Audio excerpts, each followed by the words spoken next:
Welcome to today's webinar. The topic today is how to integrate artificial intelligence to Rfem using API. My name is Andreas Hörold. I'm responsible for marketing and public relations in the company Dlubal Software. For instance, the content of the website, the German and English webinars, new features on the website, and so on, newsletters. Yeah. I will be the moderator today and will answer your questions together with Dogukan, but my two colleagues can introduce themselves.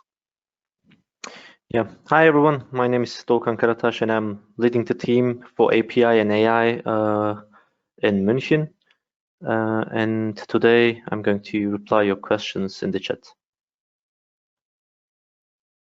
Hi everyone, also from my side, my name is Michael Kraus and I'm also part of the team in Munich and I'm an AI specialist and I'm really looking forward to this session with you. Okay, and Michael will do the presentation and we can switch off our webcams that the attendees can see the full screen. Before I hand over the screen to Michael, I would like to introduce you that panel that you can see on the right side of your screen. You can show it with that arrow here, and then you can enter a question here. Yeah, and we will answer you. The other way is to watch the entire webinar and then email your questions to info@dlubal.com. Okay, I hand over the screen to Michael. So let's see what screen you see. I don't know. No, that's not the correct screen. The other one. Okay, that's quite okay. You see the presentation now, right? Okay. Yes.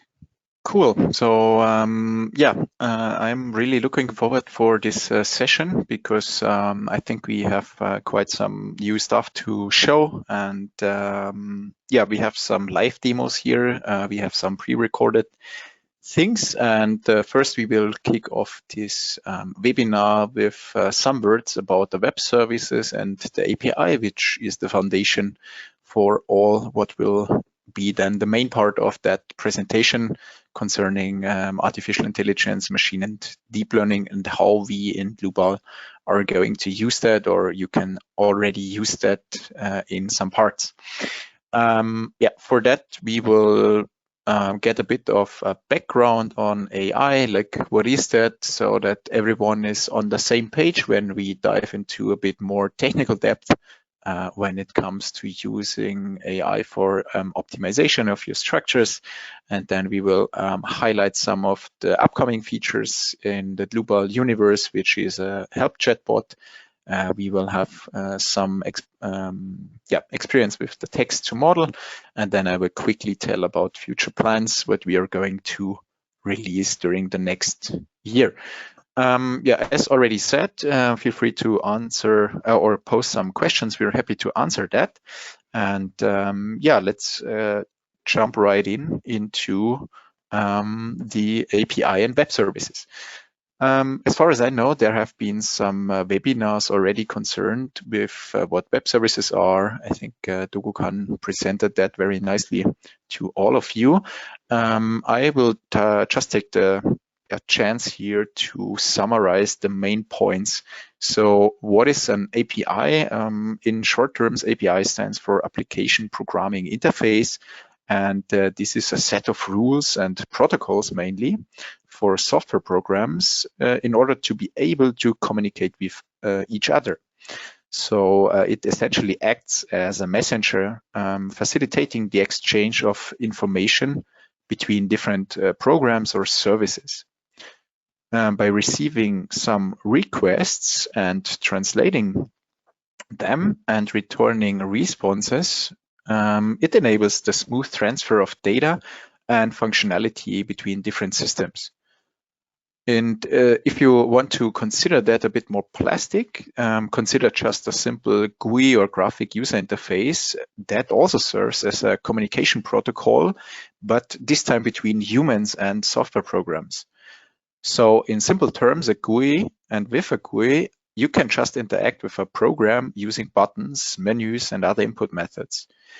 And in that same way, an API allows software programs to interact with each other and providing a standard set of rules and protocols for communication. So that was a bit more of an abstract intro. And now let's say you want to use that for Rfem. And with that Rfem interface, you can give the program commands using buttons and inputs. And with the API, you could similarly enable the communication between one software program and the other, like VS Code, which I'm using with Python to do that. And you will see that a lot in this webinar today.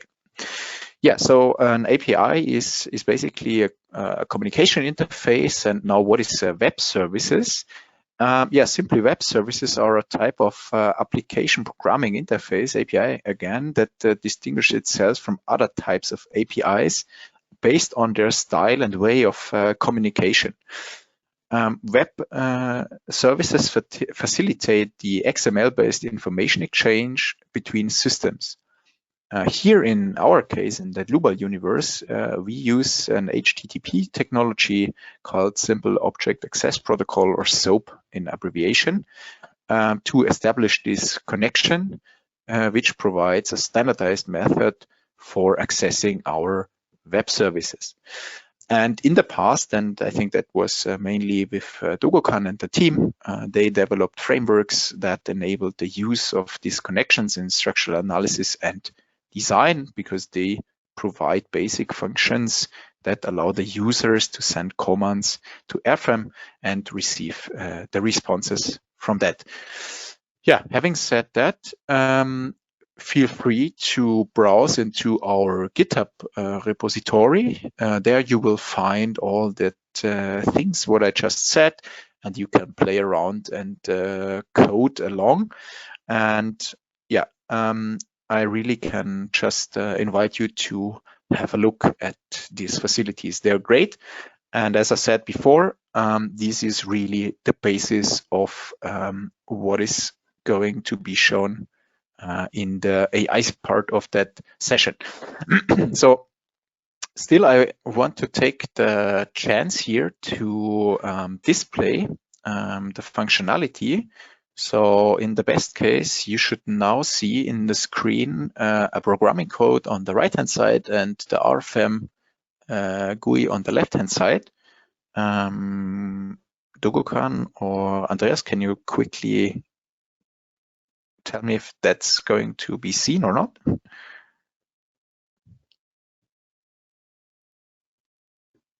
Yes, this is the right screen.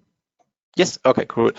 So yeah, let's quickly dive a bit into that example. So as I said, the web services and the API, they can be used to communicate with Rfem, right? And this time we are not using our mouse, the graphical user interface only. No, this time we are using code to exchange information back and forth. And to quickly summarize a bit that script, the little thing which I brought to you, that is about cantilever beam under a point load.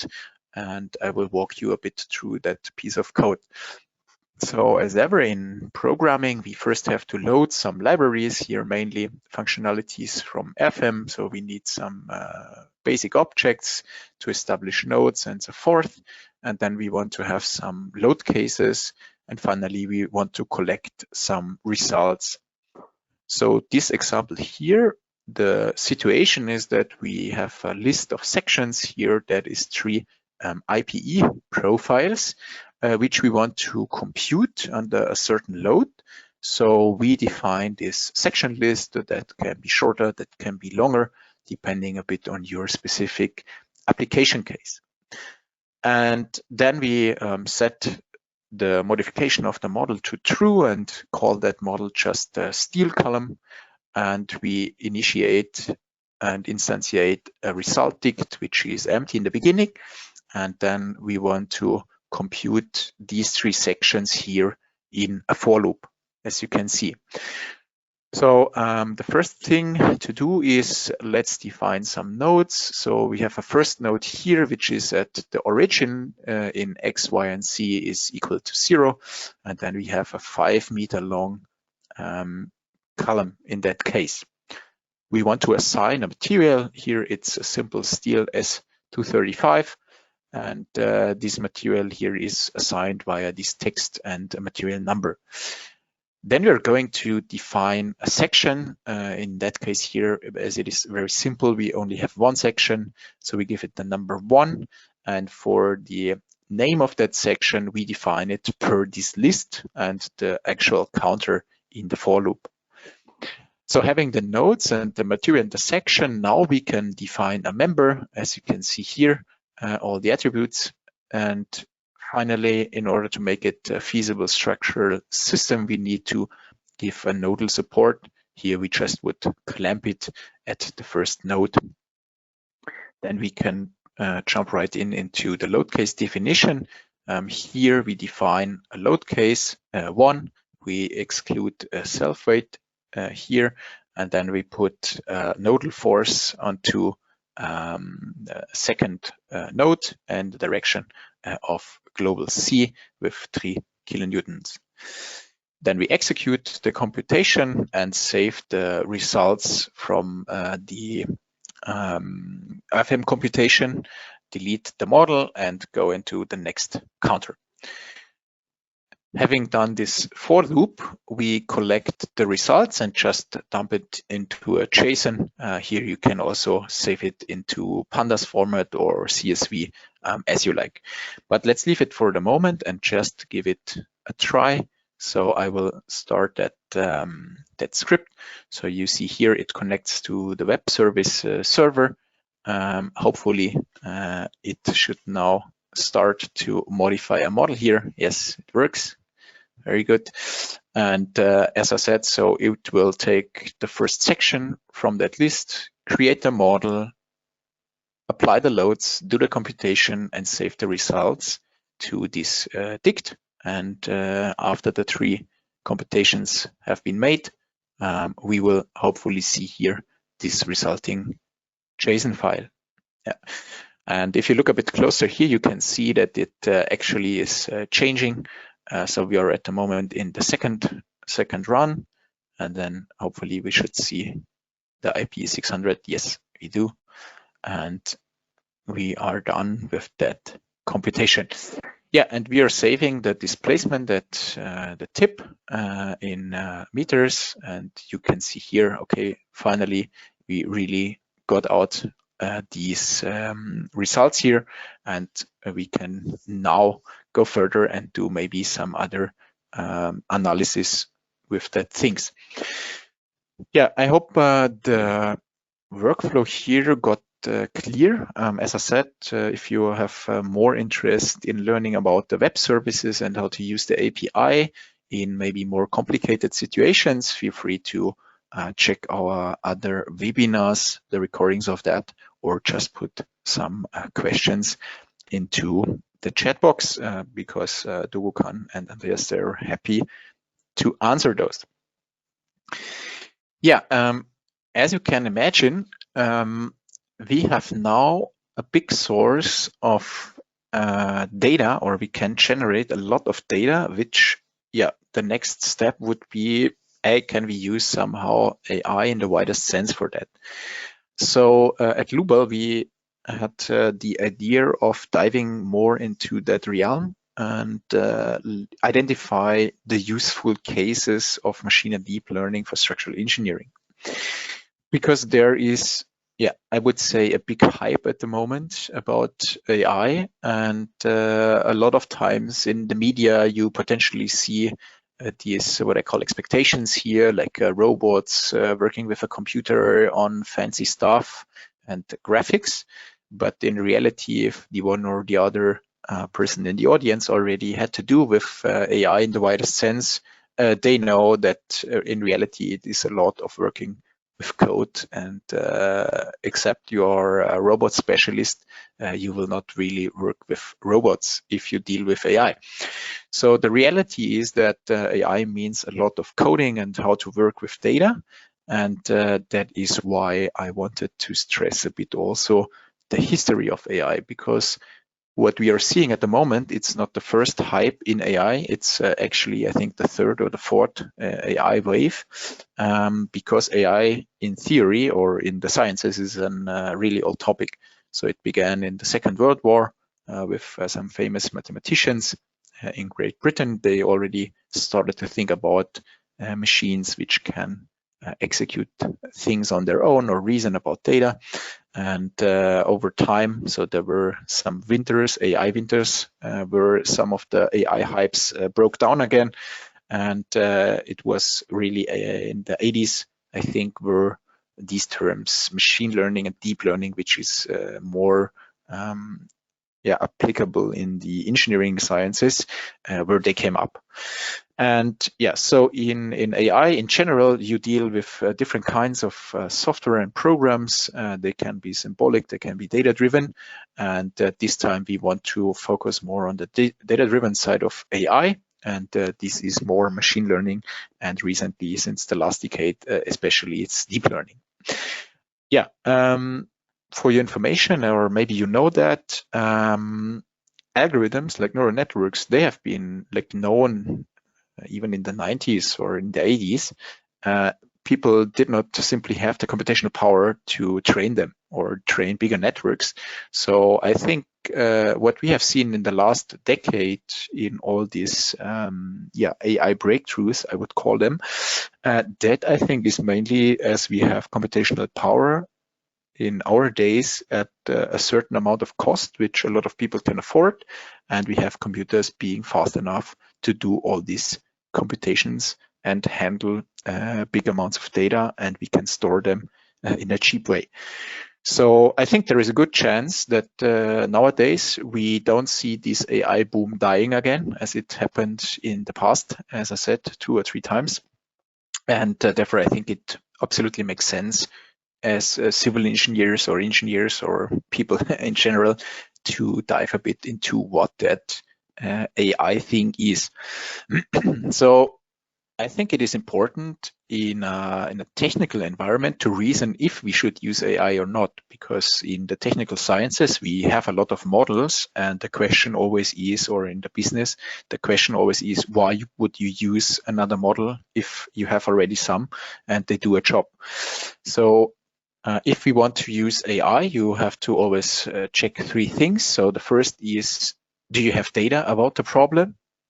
Do these data contain the pattern you're trying to model? And is there not a simpler model which does the job? Yeah, if you can say yes to all of the 3, then you're lucky and you can apply AI, or at least there's a high chance of being successful in applying some kind of AI method. What you see here is, why would you in this AI boom still need domain experts like civil engineers? And I think the reason is because just people from the domain, like from civil engineering, yeah, they can judge these 3 things, like if the data is correct, if there is no simpler model, and if the data have or contain that pattern. So yeah, I think that in the future we will see more and more applications of AI within the domain, but they can never be developed without the input of the community. So that's another thing why I think we from the domain as civil engineers or architects should engage with these kind of methods. Yeah, I don't want to do too much of a lecture today. I just wanted to give you an overview of the nomenclature, because a lot of people talk about AI when this term does not mean really much. So if you want to be a bit more specific, and especially at Dlubal, we want to come up with software and programs which help you. Therefore, we wanted to establish a kind of nomenclature so that everyone speaks the same language. So let's start with machine learning, which is the older family of AI methods. And machine learning would be distinguished into two main categories of algorithms. And the distinguishing factor of the algorithms is the data you have. And depending now on the nature of the data, they would be then called supervised machine learning algorithms or unsupervised. So let's start with supervised machine learning, because I think a lot of you during their studies have already been in touch with regression problems. And that's really whoever did higher mathematics or something in that direction or statistics, you have basically seen some basic machine learning algorithms if you ever did polynomial fitting or so. And machine learning offers a wider range of algorithms, but at least you understood the basics concepts of that. So let's start with that regression example to clarify a bit what I meant with sorted or marked data. So sorted or marked data mean that, for example, I have some input, which is typically called X. And for each of the inputs, I also have an answer or a target Y, right? So my data set consists of inputs X, which I hand to that function or model. And then this model can predict me something. And I compare this prediction with an actual target or my label or mark in the data set. Okay, so I hope this clarifies that a bit. And the difference between regression and classification is just the nature, the data type of the targets of the Y variable.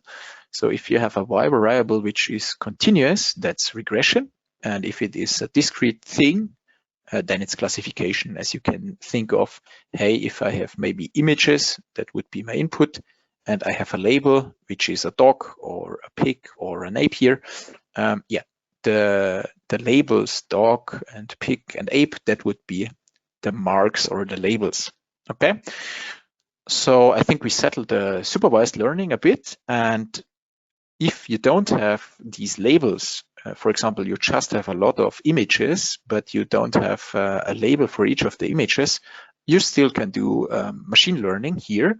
That would be called the family of unsupervised algorithms, as we don't have access to a label. And typical things in data mining is just clustering, right? So give me a bunch of images or texts or models which have some similarities, but I would not know from the algorithm that these kind of data is dogs. It would just tell me, hey, here, this bunch of data that looks similar to the algorithm. So you have to feed that maybe then to a human to interpret the clusters. Another big thing is dimensionality reduction. I think most of you know compressing images. Yeah, that's the same idea. So whenever we can get rid of data representation features, we use dimensionality reduction to compress, so to say, the data to its main features, which is usually the direction of the data with the highest variance here. And then there is some association, machine learning algorithms, for example, in recommender systems and things. And yeah, I would leave it here with the machine learning. As I said, if you have in your education already got into contact with linear regression, you basically understood some of the concepts of machine learning. And now you can imagine that for the different situations what we have just looked at, for example, classification, regression, and clustering, there is a whole bunch of models which we can apply our data to. In order to not overcomplicate it, and as I said, I don't want to give a scientific lecture today, I just brought this example because we will look at it from the machine learning, but also the deep learning perspective. And what I want you now is to imagine that we have a problem at hand which has two input dimensions. I just call them x1 and x2. So that could be a length, that could be a profile, whatever. And I want you to understand that our target, our Y, that's a bit of a nonlinear problem. So some of our data lives here. Maybe that's columns which are buckling, and maybe that's columns which are not buckling, for example. And now we want to find a model which can describe, given our inputs, a prediction of our targets, of our why. Yeah, and I used the decision tree here classifier to distinguish if that thing will be in this class or in that class, given that nonlinear input space. And you see that there is this rough capturing of that circle. I still could play a bit around with that. But the point is that in AI, usually machine learning is a bit restricted in terms of expressivity, because there are the simpler form of algorithms and the more powerful form of algorithms are neural networks. And that's where the big breakthroughs, I think, came into place in the last decade, especially in computer vision, meaning working with images, videos, natural language, and so forth. So I want you to understand at least the basic parts of deep learning. So as I said, deep learning historically was a part of machine learning because we deal with a very specific kind of model, which is the neural networks, what you can see here. And meanwhile, it got so famous, or a lot of people worked in it, so that it is at the moment considered an independent field of science within AI. Yeah, what is a neural network? Again, we would have some input layers. That is where you feed your data into. That can be images, that can be text, that can be videos, that can be a lot of data formats, what you can think of. And then we have that layers in between here. They are called the hidden layers because, I mean, you can look into them via your code, but usually people would not know necessarily what has been learned inside it. And then what you can see as a human, again, that's the output layer, and that is where our output of the model of the network comes out. As I said, that can be an image, that can be a text, that can be your structural Dlubal model, and the output then could be any data type you want. Can be also an image, can be also a text, can be also a Dlubal model. And here you see again the differentiation between supervised and unsupervised learning. So when we have access to true labels or true marks, then we can do supervised learning because we can formulate this loss between the model prediction and the ground truth data what we have. And neural networks here, they are trained. So these layers are trained, meaning the numerical values between these nodes here, they change depending on how well our model can reproduce the training data what we gave. I hope you at least got some glimpse into what neural networks are. And as I said, that is really a big field at the moment. There is different models which everyone uses. So the students in the university would maybe look more into these simple things. There is things which can carry some time dependency. There is generative things. For example, everyone knows ChatGPT or so. Yeah, they are based on some of the more complicated neural network models, or if you work with images, you have maybe come across convolutional networks and so forth. Yeah, so for the ones interested, look at this. I think that's a very nice introductory page on neural networks. It's called Neural Network Zoo because it's like in the zoo, you go around and you, so to say, discover different animals, different neural networks. And as a start, I think that's very nice. Okay, I think very last things into theory, again, about the training. So I think it's important that you understand for training AI, we need some data, right? So we have some inputs and maybe some outputs, and now we want to find a relation between those two, and we want this relation to be modeled mathematically or in the software with a neural network. So that's just, I would say, more complicated formula. And typically what you will see here is these so-called loss curves. That means how well your prediction of the model compares to the ground truth data. And typically you will see this drop in the loss. So that means the model is getting better and better and better at predicting several data instances in your data set. So it does a good predictive job, so to say. Yeah. Usually, if you put more layers into the network, it is being more powerful, meaning it can be trained better. And let's dive again into our example. So you remembered with the machine learning approach, we tried to find the decision boundary or model these two data sets here. And what I wanted to show here is if you take a very, very, very simple neural network, I think that's even worse than the machine learning model. So we would dismiss that totally as well. But if we go a bit up in complexity, we will see that now this model is able to capture the circular structure of that problem and even captures nicely these two surfaces here. And we see that immediately in the loss, right? So if you look here, so that would be the solid lines would be the first model. So even after some training steps, like 500 epochs of training, that would have a significant error still, and you can see it visually here.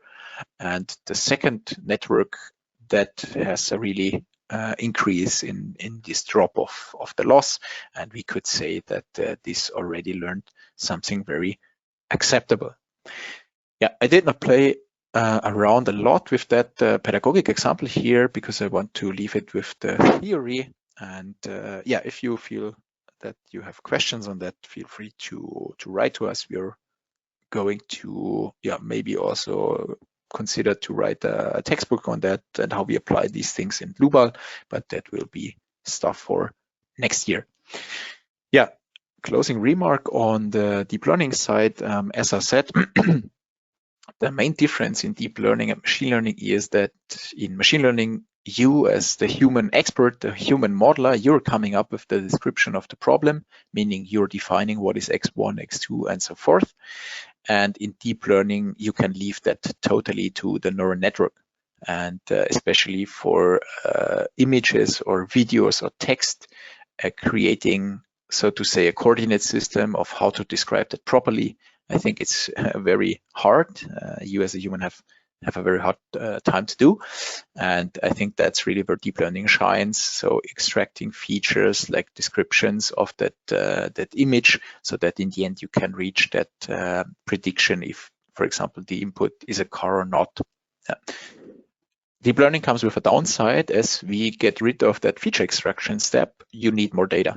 Right, in comparison to machine learning, where you can have as little as 100 or so data points to train a sensible machine learning algorithm, in deep learning, it's way more complicated. So usually, if you don't have other regularizers like differential equations, you need simply more data because these feature extraction steps that will happen in the first layers of the network. And you can look into that, for example, in the ImageNet. There is some visualizations what these kind of networks have learned. For example, in the first layers, you will recognize that it has learned that the car is composed of tires or circles and so. Good, so far for the theory. And now let's connect back to our domain, to the structural engineering. As I said, since beginning of that year, we had that hype in especially, I think, ChatGPT and DALL-E, which both come from OpenAI. And these kind of models, like the transformer models, which ChatGPT or the GPT stands for, they have been around even before OpenAI, but I think OpenAI managed something very nice. They brought a new interface to these GPT models, right? Because now they provided us a web interface, and that's a bit similar to our web services idea, bringing in a new interface, and then people can interact in new forms with existing software. So I did the following. I said, like, hey, if we have these powerful transformer models behind that company, can we use that to do something meaningful in our domain, like in civil engineering? And I just asked DALL-E to construct me a sustainable concrete bridge over a river. And you can look what it came up with. So that is just two examples out of some. And if we look to the right, I mean, I'm from here, the Munich area, or at least Germany. So for me as a civil engineer, that I think is more of a US style in designing a bridge. So I think in Europe, you will not see these kind of head here and stuff. But more severely, as a civil engineer, you would ask yourself, why the hell is there a column in the middle of that span? On the other hand, if you look a bit to the right-hand side, which I think is a more spectacular bridge, I can barely find concrete, or at least I imagine this to be steel, or I hope that is steel. But these hangers here, they just end in nowhere, and also that thing here goes into the bushes. So my take is, okay, it's a nice start, so meaningful to some extent, but we as engineers should now start to contribute to that stuff. And you may remember my circle with the scientific machine learning. I think that's especially what we should do. So for the strategy in Dlubal, we could ask ourselves, like, why would we as civil engineers use machine and deep learning at all? And we said, okay, I think it makes sense to use machine and deep learning if we have just empirical models anyway, so there is no like differential equation like the background of the finite element method, or if you want to describe newer materials where we know that physics-based models maybe are incomplete or not fitting the experimental data very well.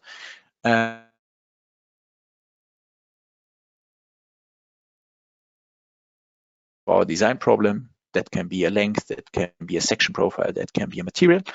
And what we usually not know is this greenish surface. And the idea is that all of your structural models, for example, a bridge or a house or a truss, they live all on this parametric manifold. So if I change the cross sections of that cantilever, what we looked at, I would go along these lines here, right, on that surface. And what with FEM we do at the moment, we shoot at this surface, so to say, at single points. So whenever you do a structural analysis, you fix an input space and then evaluate maybe 1 or 2 points on that surface. But maybe you want to learn the whole surface, and then that would be called surrogate modeling, and then we can speed up optimization and analysis. Yeah, and that's the reason why Dlubal went into their offices and came up with a first optimization tool that is based on the particle swarm optimizer. And I brought you that little figure here on the right-hand side. So particle swarm optimizers are specifically suitable for solving extremely difficult or impossibly numeric optimization problems, can have multiple maxima or minima and things. And the update of the particles in their state variables, which is the position and the velocity, they are mimicking, or these update equations come from social behavior modeling, right? So they were inherited from there. And Dlubal went into their offices and programmed this particle swarm optimizer for structural applications.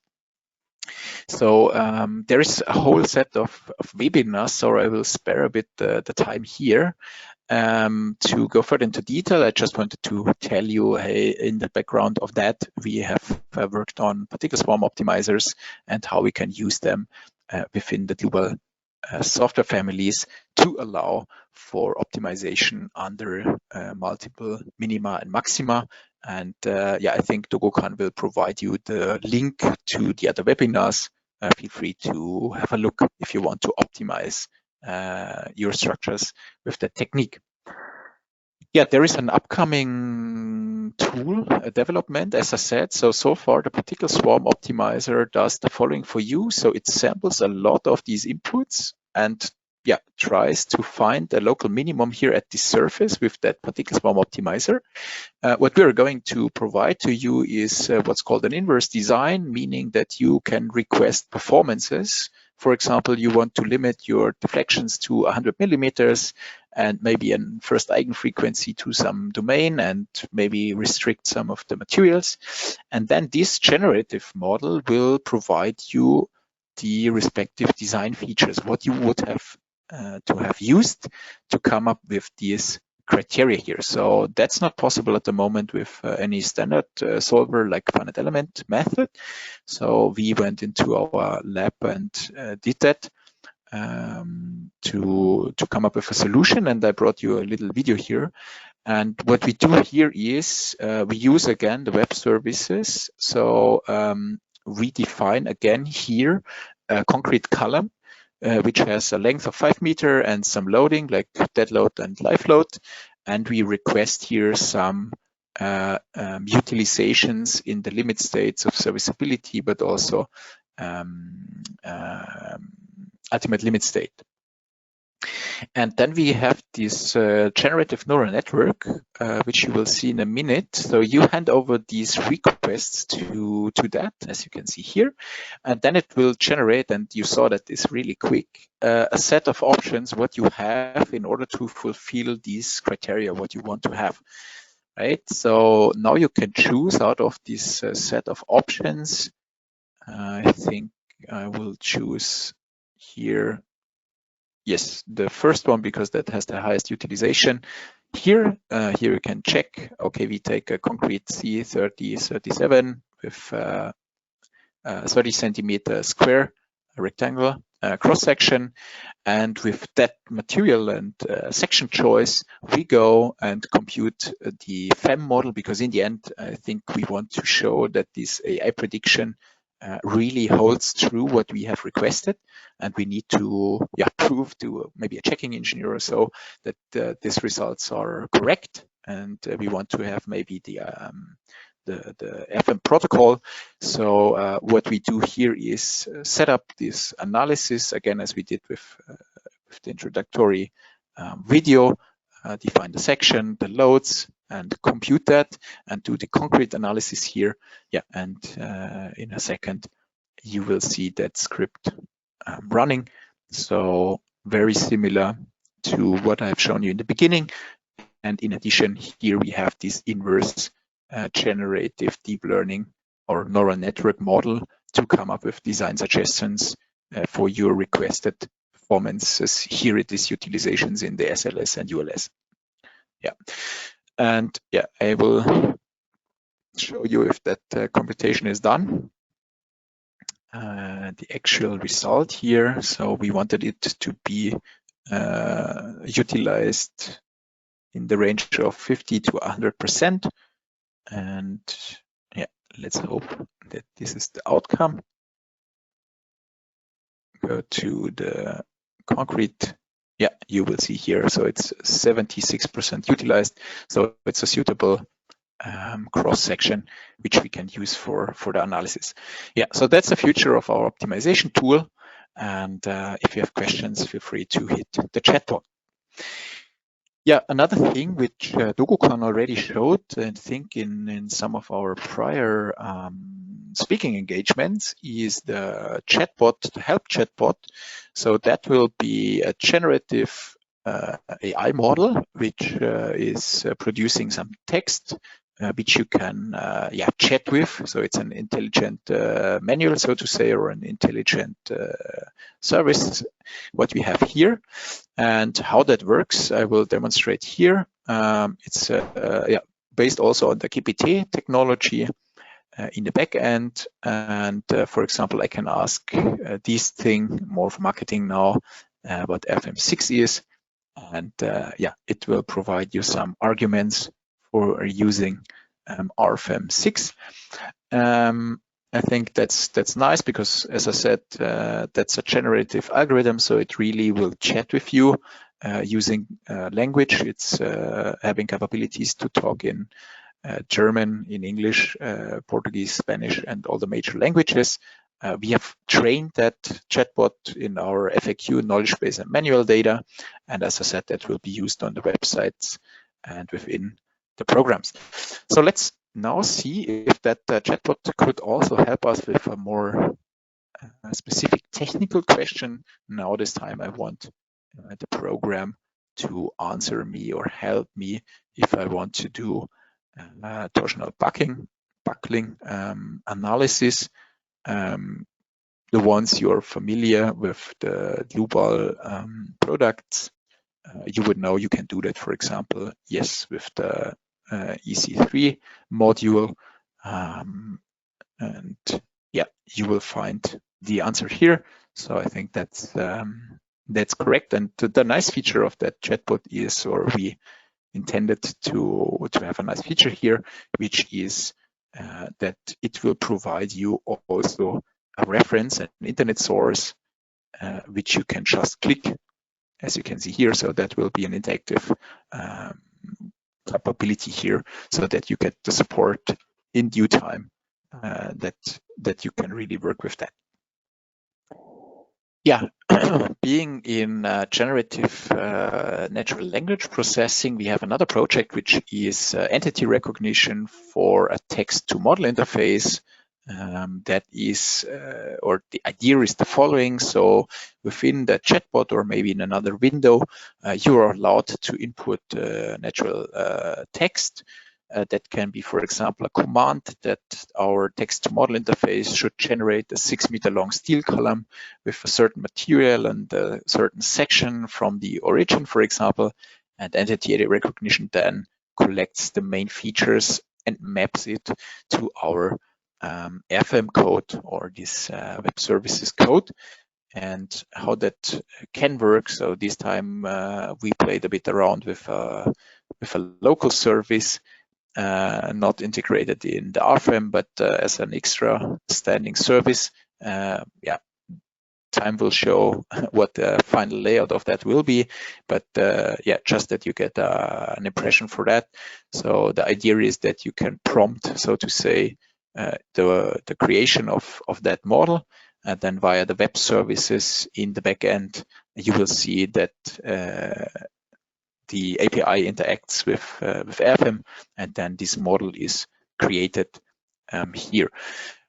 You can change that also on the fly if you have decided to model a different thing. So you can just submit your next prompt, and then we'll, via web services, just update the model.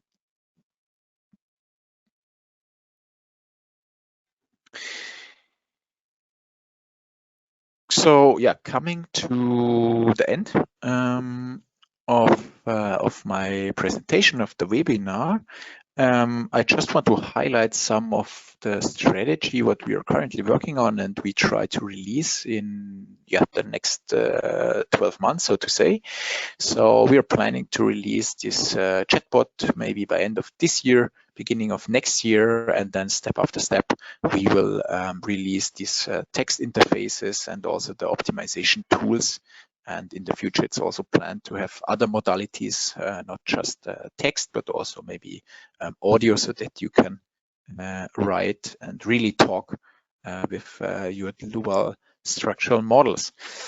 Yeah, with that, I really thank you for joining in today. I'm sorry for being gone for a minute or so. Did not realize that, really.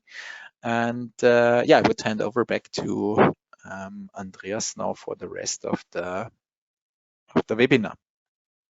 Thank you. Okay, Michael, thank you for your presentation.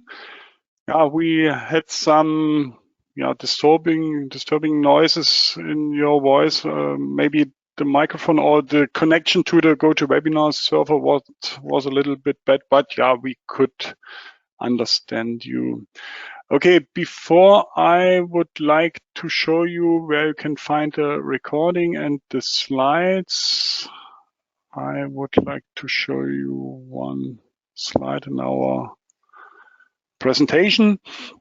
If you have questions to our products, such as web services and API, or you would like to get your free product demonstration of Rfem, RStup, any add-on, such as web services and so on, just contact our sales team. You can click on that link or can scan that QR code.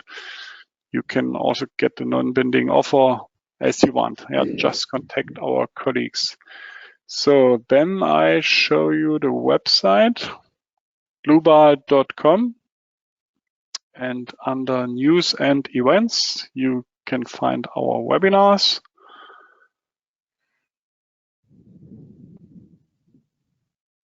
So where's the webinar of today? Those are the scheduled webinars for the next weeks. I click on today's webinar. You will also get an email when the recording is online with a direct link to that page, and then you will find the recording in the middle here. And you can already download the PowerPoint slides as a PDF file. Okay, that's also all from my side. Thank you for your attention. Thanks to Michael for the nice presentation. Thanks to Dogelkan for the help with answering the questions. Yeah, I wish you all a nice rest of the day. A Merry Christmas. If you don't meet each other in a webinar until Christmas. Yeah, and bye-bye. Bye. Bye, everyone.